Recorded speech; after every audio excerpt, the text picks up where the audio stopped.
여러분의 지속가능한 머슬 창고입니다. 많은 운동인들이 최고의 하체 운동이라고 하는 스쿼트. 지금 몸이 매우 좋은 제 친구가 멸치 시절 스쿼트를 열심히 하며 몸을 키웠던 때가 있었습니다. 그런데 말입니다. 잘못된 자세로 스쿼트를 하는 도중 높은 중량을 버티지 못하고 허리를 크게 다치고 말았습니다. 이 상황을 어떻게 헤쳐나갔을까요?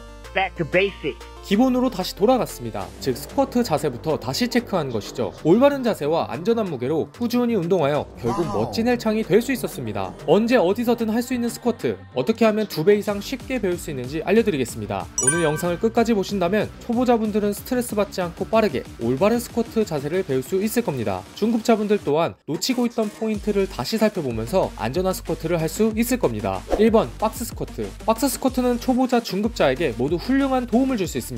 먼저 초보자들은 스쿼트를 시작할 때 어떤 자세를 취해야 하는지 어려움을 겪는 경우가 많습니다. 이 경우에 박스 스쿼트로 감을 잡을 수 있는데 고관절, 무릎, 발목과 허리 등의 움직임을 익히는데 도움이 될 수 있습니다. 중급자들도 하프 스쿼트를 할 때 중간 지점을 못 찾거나 무게를 증가시키기 전에 올바른 자세를 조정하는데 큰 도움이 됩니다. 그렇다면 박스 스쿼트를 진행해 보겠습니다. 먼저 벤치 의자나 박스를 엉덩이 뒤쪽에 놓습니다. 그리고 앉았을 때 엉덩이 반만큼 닿을 정도로 거리를 잡은 뒤 엉덩이가 닿았을 때 긴장을 유지한 채로 일어납니다. 포인트는 박스가 없는 것처럼 생각하는 것입니다. 이때 무릎 방향은 11자 또는 살짝 벌린 발끝 방향과 일치해야 하고 엉덩이가 닿는 순간 등이 굽거나 잠시라도 쉬지 않아야 합니다. 긴장을 준 채로 반동을 주지 않고 일어납니다. 초보자는 맨몸으로 양팔을 들어서 진행하고 중급자는 바벨을 등에 얹은 채 진행하면 됩니다. 창고형, 혹시 다른 방법은 없나요? 하나 더, 월 스쿼트가 있습니다. 이 또한 스쿼트 자세를 익혀보는데 도움을 줍니다. 먼저 몸을 벽에 기대어 줍니다. 발은 어깨 넓이만큼 다리를 벌려주는데 11자 또는 살짝 바깥쪽으로 벌립니다. 엉덩이까지 기대어 앉았을 때 직각이 되기 전까지 앉으면 됩니다. 월 스쿼트의 경우에는 보통 무릎이 발끝을 나가지 않습니다. 제대로만 진행한다면 허벅지에 굉장한 자극이 오는 것을 느낄 수 있을 겁니다. 자, 이렇게 박스 스쿼트와 월 스쿼트를 진행했다면 언제 어디서든 할 수 있는 에어 스쿼트를 해보는 것을 추천드립니다. 에어 스쿼트는 초보자들이 시작하는 운동이기도 하고 장소의 제약을 받지 않아 중상급자들도 실시하는 효율적인 운동이기도 합니다. 에어 스쿼트부터 시작한다면 반드시 올바른 자세를 숙지하고 유지하시길 바랍니다. 에이, 창고형, 무게도 없고 쉬울 것 같은데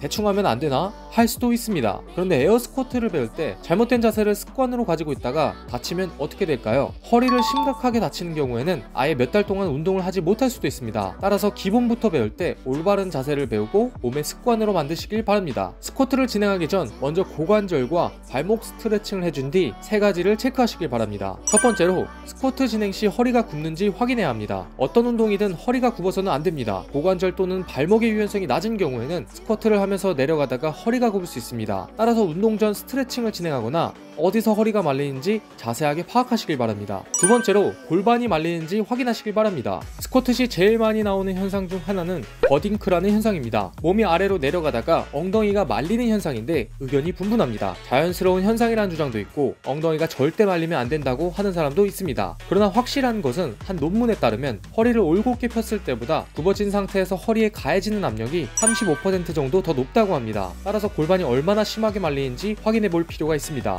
코어 근육 또는 어깨, 발목, 내전근의 유연성이 약하거나 몸 구조 자체적인 문제일 수 있기 때문입니다. 어떤 이유로 골반이 말리는지 확인하고 골반 말림이 일어나지 않는 지점까지만 운동하는 것을 추천합니다. 앞서 말한 박스 스쿼트를 통해 반만 앉을 수 있는 하프 스쿼트를 진행해보는 것도 좋은 방법 중 하나입니다. 마지막으로 무릎 방향입니다. 스쿼트를 할 때 발끝과 무릎 방향을 일치시켜야 합니다. 방향이 서로 다른 상태에서 고중량으로 운동하면 무릎 부상이 생길 수 있습니다. 그래서 보통 11자로 선 자세에서 살짝 바깥쪽으로 발끝과 무릎 방향을 일치시키라고 합니다. 이것이 잘 이해가 되지 않는다면 11자 자세에서 엉덩이에 힘을 꽉 줘보세요. 그때 자연스럽게 벌어지는 발끝 방향과 무릎 방향을 맞추면 됩니다. 기본적으로 우리 몸은 제각각 전부 다릅니다. 누군가는 하체가 길거나 짧고 발목 유연성이 높거나 낮고 나도 모르는 허리 디스크 통증이 숨겨져 있을 수도 있습니다. 스쿼트를 할 때는 반드시 본인의 몸을 믿으세요. 통증이 있다면 어딘가에 문제가 있는 겁니다. 여러분의 안전하고 지속 가능한 운동과 식단을 위해서 오늘의 요약.